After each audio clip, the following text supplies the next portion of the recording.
आणखी का मोठी बातमी आहे। कोरटकरला मदत करणाऱ्यांना नोटीस पाठवलेली आहे। मदत करणाऱ्यांना 6 आरोपी करण्याची मागणी केली जाते। प्रशिक पडवेकर, धीरज चौधरीची कोरटकरला मदत होती, तर त्यानंतर हिफाजत अली, राजू जोशीची सुद्धा कोरटकरला मदत होती अशी माहिती समोर आली आहे। त्यामुळे ज्यांनी कोरटकरला लपण्यामध्ये मदत केली, पळून जाण्यात मदत केली, त्यांच्यावरही आता कारवाईची मागणी होऊ लागली।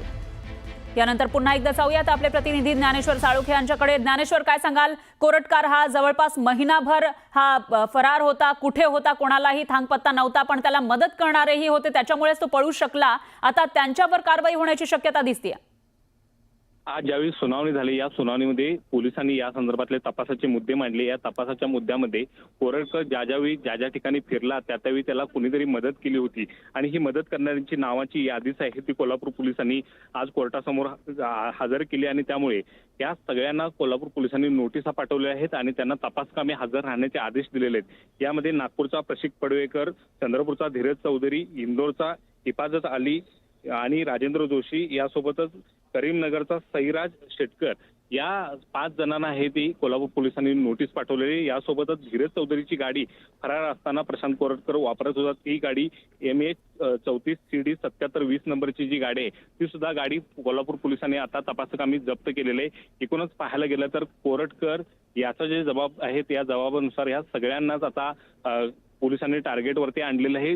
प्रसंगी त्यांच्यावरती सहआरोपी करण्याचा प्रयत्न सुद्धा पोलिसांचा आहे, कारण ज्या पद्धतीने त्यांनी मदत केली ती मदत कोणत्या स्वरूपाची आहे त्यावरती हे सगळं भूमिका अवलंबून असणार आहे। मात्र प्रशांत कोरटकर सिकंदराबाद, हैदराबाद, तेलंगणा, चेन्नई या सगळ्या परिसरामध्ये जाणार होता आणि त्याला ही सगळी मदत आहे ती ही सगळे त्याचे मित्र करत होते। या दरम्यान तो UPI पेमेंट कोणत्याही पद्धतीचं वापरत नव्हता, मात्र त्याला आर्थिक रसद पुरवण्यात आली होती। ही रसद पुरवणाऱ्यांची यादी आता पोलीस तपासत आहेत आणि त्या दृष्टीनं कोठडी वाढवण्याची मागणी केली होती आणि ती 2 दिवसाची कोठडी आता कोल्हापूर पोलिसांना वाढवून मिळालेली आहे। त्यामुळे या दरम्यान पोलीस आता नेमकं काय तपास करतात आणि तपासाचा अहवाल पुन्हा एकदा कोर्टासमोर काय सादर करतात हे पाहणं महत्त्वाचं आहे। मात्र निश्चितच ज्ञानेश्वर, धन्यवाद तुम्ही दिलेल्या या सविस्तर माहितीसाठी।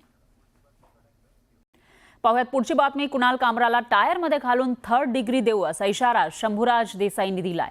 शिंदेंनी सांगितल्यानं शिवसैनिक गप्प आहेत असंही शंभूराज देसाई म्हणाले।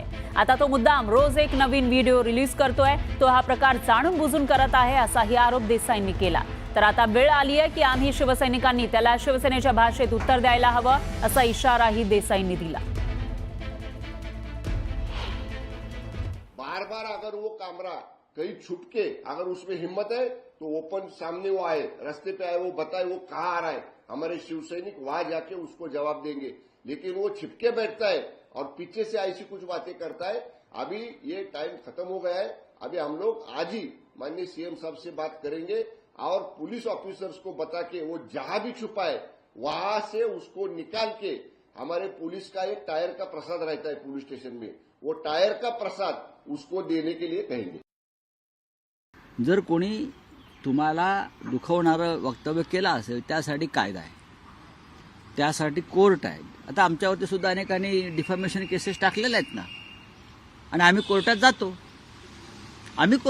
की आमच्यावरती मानहानिकारक काही वक्तव्याबद्दल, लिखाणाबद्दल आमच्यावरती गुन्हे दाखल असतात, संपादक म्हणून, देते म्हणून आम्ही जातो। आता जर कोणी 3rd डिग्री द्यायच्या गोष्टी करत असतील एखादा मंत्री, याचा अर्थ या महाराष्ट्रात तालेबानी राज्य सुरू आहे।